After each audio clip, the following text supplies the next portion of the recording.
Boa tarde, hoje eu e meu grupo vamos falar sobre o tema nutrição e boas práticas, manipulação e higiene de alimentos. Nós somos do grupo 7, que é formado pela Ana Clara, Letícia O'Hara, Mariana Faria e por mim, Pedro Augusto. O artigo que a gente mais especificou tem como título Alimentos, SARS-CoV-2 e Covid-19, contato possível, transmissão improvável. Vou começar a introduzir a vocês sobre o que é o Manual de Boas Práticas. Se tratando do conceito das boas práticas, elas nada mais são do que procedimentos adotados para que se tenha um controle higiênico durante toda a produção dos alimentos. Assim, garante-se que ela chegue seguro até o consumidor. Ou seja, o Manual de Boas Práticas, ele se trata de um documento que serve para descrever essas operações realizadas por um estabelecimento que inclui, pelo menos, os requisitos sanitários dos edifícios, a manutenção e a higienização das instalações, equipamentos e utensílios, ou controle de higiene e saúde de manipuladores e também o controle e garantia de qualidade do produto final. Existem então os princípios gerais de proteção do trabalhador, que já faz uma relação direta ao Covid-19. Eu vou começar falando pelo distanciamento físico, que é de pelo menos 1 metro de um indivíduo para indivíduo. Tem também a opção de espaçar as estações de trabalho, o que infelizmente pode acabar reduzindo a velocidade de linha de produção, mas evita uma aglomeração entre os funcionários. Levantar barreiras também é uma opção entre as estações de trabalho, aumentar as trocas de ar, principalmente se o ambiente for fechado, e também escalonar os tempos de pausa. Também tem a higiene pessoal, onde ocorre a lavagem das mãos, que tem que ser de maneira adequada, ou seja, com água e sabão por pelo menos 30 segundos. O uso de desinfetantes também é importante, como o álcool em gel, que também gera uma maior praticidade, e também a boa higiene respiratória, onde você não vai tossir nas mãos e relar em algo depois. Você vai tossir no cotovelo ou até o uso de máscara pode facilitar a não contaminação. Já fazendo relação com a máscara, tem-se então os equipamentos de proteção, sendo a máscara um dos mais fundamentais e importantes, lembrando de usá-la adequadamente, cobrindo completamente o nariz e a boca. Também devem ser fornecidos redes de cabelo, luvas descartáveis, macacões higienizados e sapatos de trabalho. Lembrando que sobre as luvas descartáveis, elas são importantes, mas tem que tomar cuidado para não ter uma falsa sensação de higiene. Ou seja, usando elas e não higienizando as mãos. Isso tem que ocorrer justamente na troca de uma luva para outra. Para falar sobre o papel dos alimentos como agentes transmissores do SARS-CoV, é preciso conhecer a ciência por trás da síndrome do Covid-19. Dessa forma, o Covid-19 é uma síndrome respiratória altamente contagiosa, caracterizada por tosse seca, falta de ar, febre, dor de garganta, fadiga e perda do paladar e olfato. Além disso, embora menos frequente, também pode ressaltar em dores abdominais, tontura, diarreia, náuseas e vômitos. As manifestações clínicas do Covid variam entre pessoa e entre países. As evidências indicam que pessoas com mais idade e condições metabólicas subjacentes apresentam maior risco de morbidade e mortalidade. O SARS-CoV-2 vai ser uma doença que pode ir muito além dos pulmões, isso porque está tendo novas descobertas sobre as patologias do SARS-CoV-2, que indica que outros órgãos também podem ser afetados.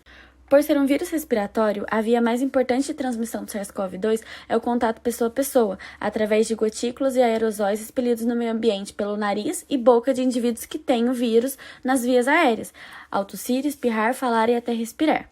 É possível que a transmissão do vírus ocorra por outras secreções também, como o sêmen e o leite materno, em decorrência da translocação sistêmica pelas mucosas do organismo. O vírus SARS-CoV-2 ou resíduos virais pode ser encontrado também nas fezes de pessoas que estão com Covid, mas ainda não há evidências documentadas que esse vírus seja capaz de resistir à passagem pelo trato gastrointestinal. A dependência do SARS-CoV-2 dos mecanismos bioquímicos complexos e específicos das células hospedeiras para sua replicação pode explicar a inexistência de qualquer associação entre alimentos e casos de Covid. Nas epidemias causadas pelos coronavírus SARS-CoV e MERS-CoV, não houve nenhum registro de ocorrência de casos envolvendo alimentos. Nesse contexto, é preciso distinguir os conceitos de perigo e risco. O perigo vai ser o agente causador do Covid, ou seja, o vírus, enquanto o risco vai ser a probabilidade do alimento causar a enfermidade combinada com a gravidade dos sintomas decorrentes. A presença do vírus ou qualquer outro agente infeccioso em um alimento não necessariamente vai significar que esse alimento vai causar uma enfermidade, e em caso positivo, que essa enfermidade será debilitante ou mesmo grave. No caso do SARS-CoV e da Covid, a relação causa e efeito vai depender de inúmeros fatores, muito ainda desconhecidos ou que requerem mais investigações. Os poucos estudos que avaliam o risco dos alimentos como vias de transmissão do SARS-CoV-2 relata que a probabilidade de exposição infecciosa ao vírus através do consumo de alimentos de origem animal, possivelmente infectado com o vírus, vai ser insignificante e muito baixa, quando é através do contato dos alimentos contaminados por contaminação cruzada ou com materiais em contato com alimentos, como embalagens. Todo mundo já se fez essa pergunta. Embalagens de alimentos podem ser focos de contaminação? A preocupação ela veio devido à necessidade da gente saber a persistência e a estabilidade do coronavírus, né? Em diferentes superfícies. E essa preocupação ela existe desde as epidemias pelos vírus SARS-CoV e MERS-CoV. Mas beleza, Mari, e o que são esses vírus? Bom, o MERS-CoV ele foi identificado em 2012, né, como a causa da síndrome respiratória do Oriente Médio, que é a MERS. E a SARS-CoV, os primeiros casos, né, dele foram associados ao coronavírus, eles foram relatados lá na China em 2002. Porém, essa epidemia ela foi controlada em 2003 e desde então, de 2004, nenhum caso foi relatado mundialmente. A gente tem o SARS-CoV-2, que é o novo coronavírus, que foi identificado pela primeira vez em Wuhan, na China, no final de 2019. Ele ficou conhecido popularmente como Covid-19. E nesse artigo, ele trouxe um estudo comparando o SARS-CoV e o SARS-CoV-2 no quesito tempo e persistência em alguns materiais. Eu até trouxe uma tabelinha para a gente dar uma comparada. E além disso, o SARS-CoV-2 ele se mostrou bem mais estável em superfícies não porosas e também teve presença, né, em vidro, plástico, papel para impressão, cédula bancária e outros. Estudo que mostrou, né, que o SARS-CoV-2 ele permaneceu algum tempo nessas superfícies, nesses locais, o que você pensaria? Acho que o que todo mundo, né, que realmente ele é transmitido através de embalagens. Mas a resposta correta é que é muito improvável que as pessoas possam contrair Covid-19 pela comida e pelas embalagens da mesma. Mas não faz sentido nenhum, né? Calma que eu vou te explicar. Acontece que o principal motivo é que esses estudos eles foram feitos em laboratórios e eles usaram uma elevada quantidade de partículas virais, né, para fazer a contaminação dessas superfícies. E além disso, as condições desse laboratório, onde foi testada essa estabilidade, elas não representam o nosso cenário real. Então acaba que a avaliação foi exagerada, né, do risco de transmissão pelo Covid-19 em superfícies contaminadas. No início do mês 8 desse ano, a FAO publicou uma cartilha que realmente confirmava isso, né, de que nem as embalagens de alimentos e nem os alimentos, eles são meios de propagação de vírus causadores de doenças respiratórias, incluindo o SARS-CoV-2, né, que é o Covid-19. Então, ele não é diretamente aí, né, uma preocupação sanitária alimentar, né, a questão aí das embalagens e da alimentação. Ah, não, Mari, beleza, então. Então agora é hora de relaxar, graças a Deus, não vou mais tomar minhas medidas de segurança quanto a isso. Gente, também não é assim, não. Embora, né, não seja, essas medidas, elas não sejam projetadas especificamente para prevenção de Covid, né, igual passar o álcool, né, ter todo esse cuidado, as boas práticas de higiene, de limpeza, saneamento, são todas questões que elas têm que ser feitas, têm que ser mantidas, né? Então, vamos supor, o controle de fornecedores, o armazenamento desses alimentos, o cuidado no transporte, a higiene pessoal de quem manipula, de quem compra, de quem vai entregar na sua casa esses alimentos, elas têm sim que ser mantidas.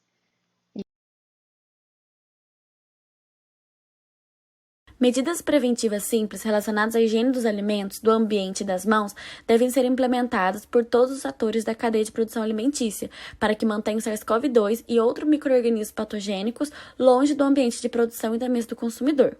É preciso que seja feita uma higienização frequente das mãos ao manipular os alimentos, desde a produção do campo até o momento do consumo, com a disponibilização dos meios necessários para que essa higienização seja feita corretamente. Nas indústrias alimentícias, os alimentos de gerenciamento de segurança e de seus produtos, baseados nos princípios da análise e dos perigos e pontos críticos de controle nas boas práticas de fabricação, vão ser eficazes no controle dos micro-organismos patogênicos de origem alimentar, sendo necessário a gente pensar que sejam igualmente eficazes para evitar a presença do SARS-CoV nos alimentos, nas embalagens e no ambiente de trabalho. Essas medidas já foram exigidas para que as empresas dos setores de alimentos muito antes do início da pandemia de Covid. E com a pandemia, as equipes de segurança dessas empresas devem se atualizar constantemente em relação às formas de transmissão e controle do SARS-CoV-2. Devem ser incluídas nos ambientes de trabalho orientações sobre as medidas de prevenção, nas áreas comuns, como refeitórios, banheiros, vestiários e áreas de descanso, nos meios de transportes, quando a empresa fornece, e também vão ser incluídas instruções sobre a higiene das mãos e etiqueta respiratória.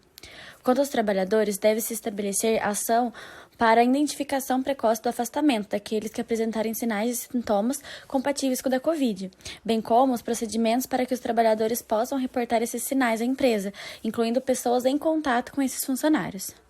Deve haver também especificações para os equipamentos de proteção individual e outros equipamentos de proteção e instrução de procedimentos para os trabalhadores pertencentes ao grupo de risco. E essas medidas visam a proteção da saúde dos trabalhadores para que o Covid não seja um risco ocupacional. São os alimentos de origem vegetal a serem consumidos crus, a higienização correta, realizada tanto por produtores quanto consumidores, vai ser suficiente para reduzir o risco de contaminação a níveis muito baixos. Essas práticas são eficazes para reduzir ou eliminar os micro-organismos patogênicos, que apresentam eficácia também contra o SARS-CoV-2. Já inúmeros estudos já vão avaliar também o efeito de sanificantes para a eliminação do coronavírus das mãos e superfícies, só que vai ser evidenciado que o SARS-CoV-2, de modo geral, é sensível à maioria deles. O tratamento térmico dos alimentos, mesmo que brando, vai ser suficiente para eliminar o vírus, inclusive o SARS-CoV-2, porque o calor ele vai coagular as proteínas que acompanham as partículas virais, destruindo-as. Já a pasteurização ela é empregada em alimentos, visando a eliminação de bactérias patogênicas, efetiva contra o vírus SARS-CoV-2 também. E a radiação UVC ela vai ser aplicada para ambientes industriais e mostrou-se eficiente em condições experimentais, ressaltando-se que a transmissão do vírus por aerosóis no ambiente ainda não está comprovada. Em um estudo laboratorial também vai avaliar a possibilidade do SARS-CoV suportar temperaturas de refrigeração e congelamento, utilizadas para a conservação dos alimentos, e foi comprovado o que já sabia, que o vírus não vai ser afetado pela manutenção em baixas temperaturas. Estabelecimentos comerciais que servem alimentos para o consumo, as recomendações para a adoção de práticas usuais de higiene e de manipulação incluem a disponibilização de pias para a lavagem das mãos, distanciamento adequado entre os usuários e colaboradores e distanciamento entre as mesas, uso de máscaras, redução do número de comensais, desinfecção frequente das superfícies das mesas e bancadas e ventilação, sendo adequado e suficientes para evitar a disseminação dos vírus no ambiente. O confinamento decorrente da pandemia da Covid-19 acarretou no aumento do uso de serviços de entrega de comida e, consequentemente, em preocupações. Muitos consumidores viram-se preocupados com a relação da transmissão da SARS-CoV-2 por alimentos e embalagens, embora não houvesse nenhuma evidência científica que comprovasse a transmissão por essas vias. A grande preocupação da maioria dos consumidores era em relação às gotículas virais expelidas pelos portadores de SARS-CoV-2, que poderiam chegar até os alimentos ou às suas embalagens. Entretanto, mesmo que determinado alimento seja contaminado pelo vírus, a possibilidade da carga viral aumentar nesse ambiente até atingir a quantidade necessária para causar a doença é insignificante, já que o alimento não fornece para o vírus os elementos necessários para a replicação de seu material genético. A Anvisa, a OMS e entidades internacionais de controle sanitário de alimentos indicam que não existe transmissão da Covid-19 por meio de alimentos e, portanto, ela não é considerada uma doença transmitida por alimentos. Sua transmissão pode ocorrer de duas formas, direta e indireta. A transmissão direta é o principal meio de transmissão e ocorre através de gotículas de saliva ao tossir, espirrar ou falar, daí a necessidade do uso da máscara. Já a transmissão indireta ocorre por meio de superfícies e por veículos de transmissão, como objetos, bancadas, utensílios e embalagens. Por exemplo, ao tocar uma embalagem contaminada e posteriormente tocar a boca, nariz ou olhos, o indivíduo poderá ser contaminado. Mas é improvável que um alimento contendo vírus em sua superfície venha causar infecção através da sua ingestão, desde que mantidas as medidas preventivas necessárias para que partículas virais não sejam transmitidas para mãos de quem manipula os alimentos e, em seguida, para a mucosa dos olhos, nariz ou boca. Dentre as medidas preventivas mais importantes, temos higienização constante das mãos, utensílios e locais de trabalho. Manutenção das mãos longe da face durante o manuseio de alimentos ou uso de máscaras faciais, quando aplicável. e higienização dos alimentos a serem consumidos crus, como frutas e hortaliças. Aquecimento dos alimentos até pelo menos 70 graus Celsius. Um estudo realizado pelo Centro de Pesquisa em Alimentos da USP, em julho de 2020, a fim de avaliar a adesão da população às medidas recomendadas de prevenção e controle do Covid-19 em relação aos alimentos e à proteção do individual, mostrou que parte da população brasileira ainda adota práticas de higiene inadequadas. Além disso, mais de 3 mil brasileiros, a maioria com alto nível de escolaridade, responderam ao questionário e vários relataram utilizar sanitizantes para frutas e hortaliças que não têm efeito comprovado, além de não higienizar as mãos antes e depois da entrega de alimentos e refeições feitas por entregadores.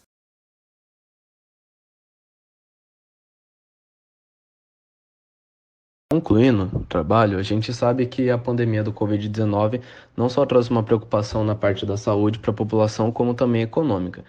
Agora, esse fato de que os alimentos ou suas embalagens eles podem estar transmitindo o Covid-19 é uma preocupação a mais para a gente, porque ele prejudica as transações comerciais em um âmbito mundial, com barreiras técnicas e sanitárias que, como a gente viu, não são justificadas.